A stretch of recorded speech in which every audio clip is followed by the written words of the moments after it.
Yeah, what's your first reaction to Greg Berhalter getting rehired as the national coach? Well, I think it's something to build off of. He built a culture, a team, a group of young players that have now matured, and you can see that in our game against Mexico yesterday. So happy for Greg. I think he is a coach that always tries to get better, um, always expects a lot out of you, both on the training ground and during games. And I think he'll continue to push the limits of these guys moving forward. So I think Greg, look, it took a long time to get Greg back into the mix, and U.S. Soccer, I'm sure has you know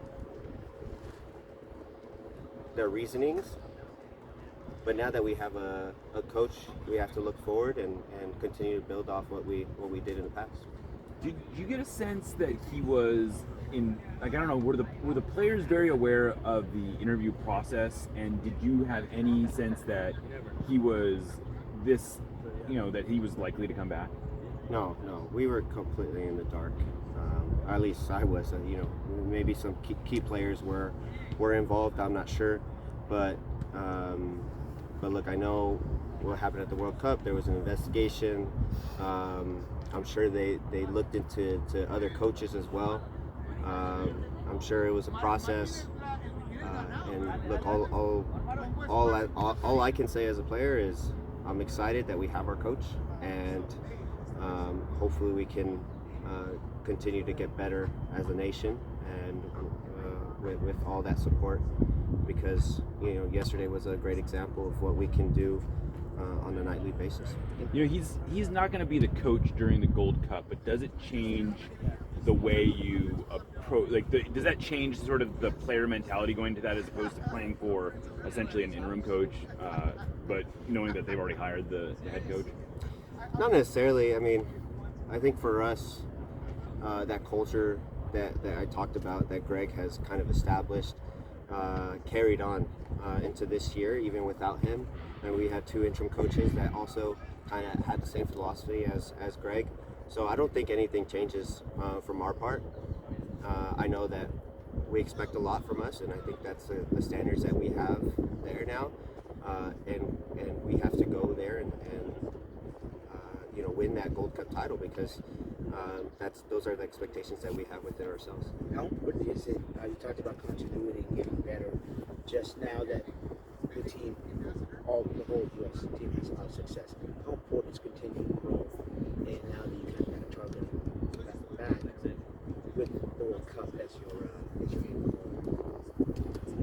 Yeah, of course, right? I think now that you have the foundation set, established, with a great culture, with guys that are bought in, this is your time to kind of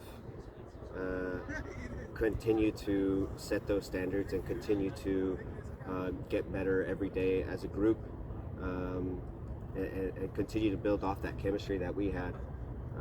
So this is a great time, I think, for U.S. Soccer. Obviously, we have Gold Cup coming up, Nations League final, Copa America, and we need to do well in those tournaments now that we consider ourselves one of the best in CONCACAF, and I think other teams believe that as well. I don't know the whole selection process and all the tournaments you named, but how much do you just stay focused on getting better individually in whatever roster you get put on, try to build chemistry and excel as a group? Yeah, I think every roster is different, and your role is different in every camp.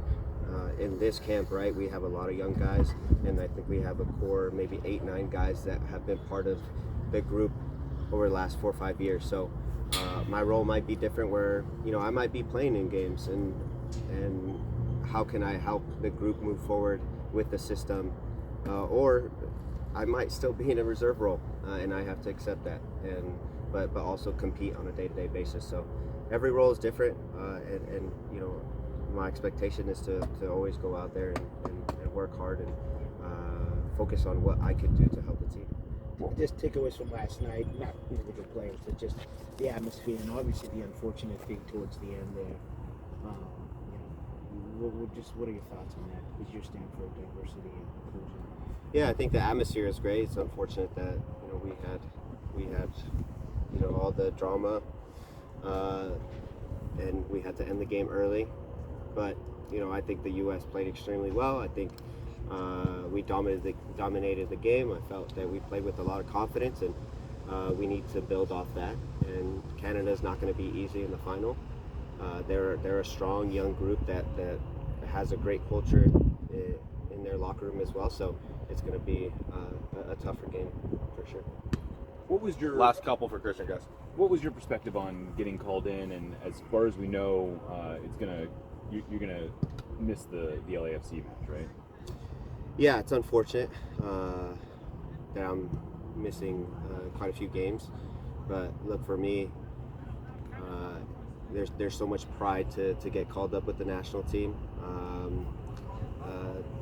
Anytime you get that chance, you can't take it for granted. And so that's when it becomes tough, because I've missed so many games, and I'm just come back from injury, so it becomes a difficult decision. And then for me, look, I wish I could be here, and I'm thankful that I'm getting another call up, and I know the guys are going to hold it down while we're gone. Does that, are you involved in that decision-making process of whether or not you get called in, or is that something that ends up being taken care of behind the scenes, that you're just sort of like, look, I'll go wherever you tell me to go?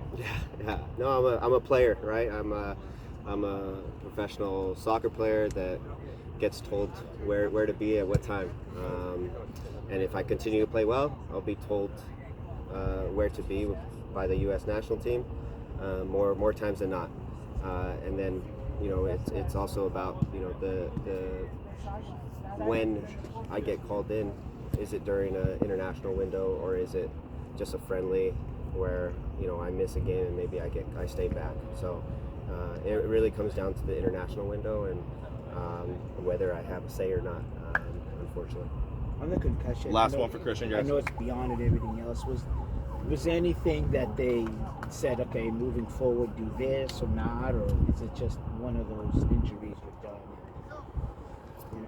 Kind of an injury that I'm kind of done with.